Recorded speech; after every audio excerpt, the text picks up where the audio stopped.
Hey there guys, we're taking a look at Valorant running on the AMD Ryzen 5 5500U. Now this is currently running with the 22.7.1 drivers. Now these are beta drivers, but they are supposed to have the DirectX 11 improvements, and this is running at the stock 15 watt TDP. Now I'm testing this on here after doing the driver update, so I can't really tell you what the improvement is. You can of course go and look back at the older video on this game and try to compare the FPS there, but really the level of performance that we're getting here at the stock 15 watt TDP is pretty impressive. We're getting averages that are in the 130 FPS range with 1% lows that are at 60. So the 1% lows are seeing a pretty significant drop from the averages, but it's nothing that is going to make the overall gaming experience on here bad, especially because the refresh rate of the display is just 60 Hz anyway. So the higher FPS here really is just there to reduce the input lag as much as possible, but what this lets us do is actually play this game at a high refresh rate, which means that if we had a 144 Hz display, we could hook it up to this and actually have a really great time playing on here. Now, since this is just the stock 15 watt TDP, there is headroom here for us to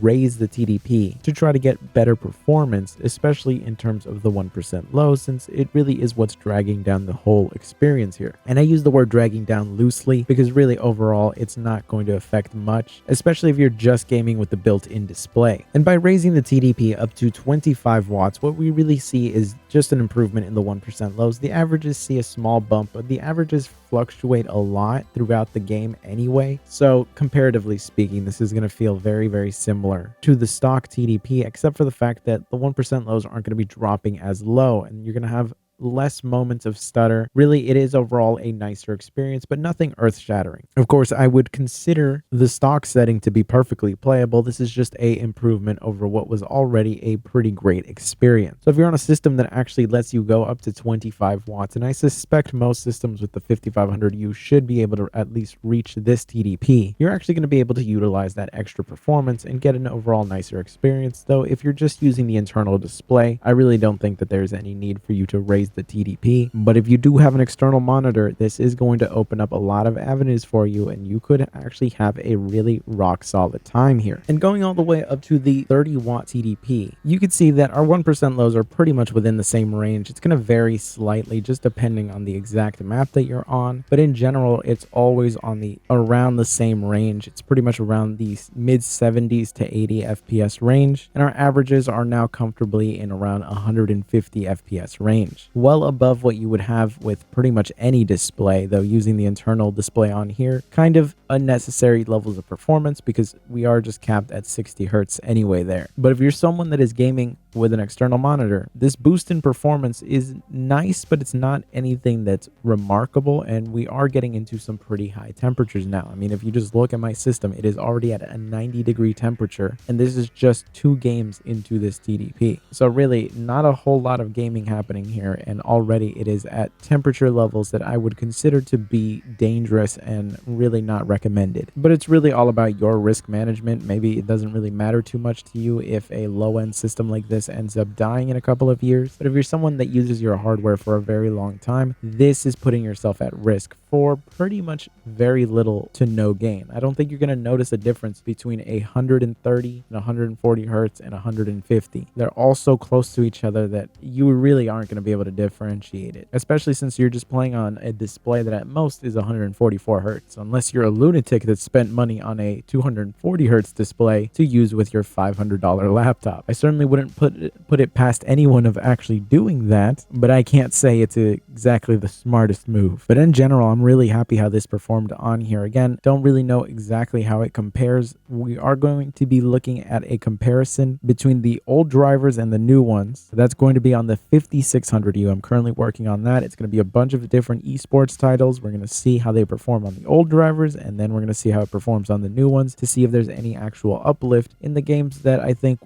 are going to be the ones that demonstrate any gains more meaningfully. Because any increases of 1 to 2 FPS in a heavy AAA title aren't exactly going to tell you much of anything if there was any real noticeable improvement. So we have to look at these lighter AAA esports titles to see if there's actually any performance gains. So if there's any any particular esports titles that you guys would like tested, let me know down below. Obviously, I'm doing all of the usual suspects in the sense that we got CSGO, we got Valorant, we got League, we got Dota, we got Six Siege. But if there are any more that you would like to see, let me know down below. Anyways, I hope you found this video useful. If you did, be sure to subscribe, and I will see you in the next one.